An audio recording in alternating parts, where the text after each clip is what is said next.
Hi friends, இப்போ calcium சத்து மிகுந்த கேழ்வரகை வச்சு நான் வந்து புட்டு செய்கிறேன். அதுக்கு வந்து 2-2.5 கப்பு அது தேவையான அளவு உங்களுக்கு எடுத்துங்க. நான் வந்து 2.5 கப்பு எடுத்திருக்கேன். இது வந்து மாவு வந்து வீட்டிலேயே அரைச்ச மாவு. கேழ்வரகு வாங்கி நல்லா கழுவிட்டு நல்லா காய வச்சு மிஷினில் அரைச்சி வச்சுருக்கேன்.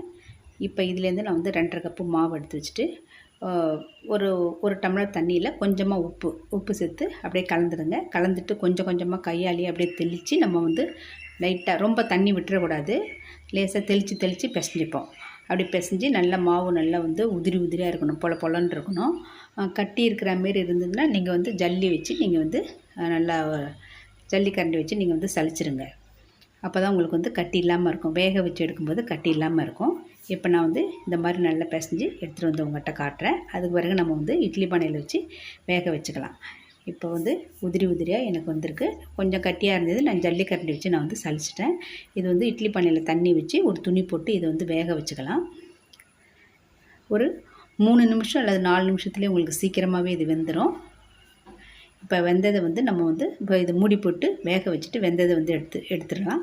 இதில் வந்து கால்சியம் அதிகமாக இருக்குது. நம்ம டெய்லி இட்லி தோசை சாப்பிட்றதுக்குள்ள இதேமாரி நீங்கள் வந்து ஒவ்வொரு நாள் இடையில வந்து கால்சியம் இந்த கேழ்வரகு வச்சு புட்டு அல்லது கொழுக்கட்டை, சப்பாத்தி இந்தமாரி நீங்கள் வச்சு சாப்பிட்லாம். நல்லா வந்து உடம்புக்கு நல்லா ஹெல்த்தியாக இருக்கும்.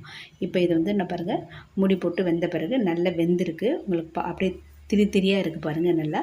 இப்போ வந்து இதை எடுத்து வந்து ஒரு தட்டுக்கு மாற்றிட்டு இதுக்கு வந்து நீங்கள் வெல்லமோ அல்லது ஜீனியோ எது வேணாலும் சேர்த்துங்க. அது உங்களுடைய விருப்பம். நான் வந்து கொஞ்சமாக வந்து ஜீனி சேர்த்துக்கிறேன். இதில் வந்து ஒரு 3 ஏலக்காய் போட்டு இதை வந்து பவுட்ரு பண்ணிட்டு வந்துடுறேன். பவுட்ரு பண்ணிவிட்டு வந்து நம்ம அந்த வேக வைத்த இந்த கேழ்வரகு மாவோட வந்து நம்ம சேர்த்துக்கலாம். அப்போ தான் வந்து உங்களுக்கு வந்து எல்லாத்துலேயும் வந்து கலந்து வந்த மாரி இருக்கும்.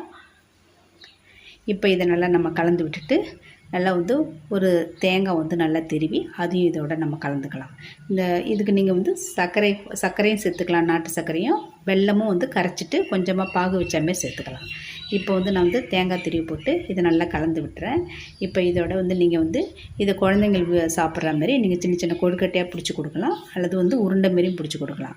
இப்போ நான் வந்து இதில் வந்து 1 டேபிள் ஸ்பூன் வந்து நெய் விட்டுப்போம். நெய் விட்டு கலக்கும்போது இந்த கேழ்வரகு புட்டு வந்து நல்ல ஒரு வாசனை கொடுக்கும். குழந்தைங்களும் நல்லா விரும்பி சாப்பிடுவாங்க.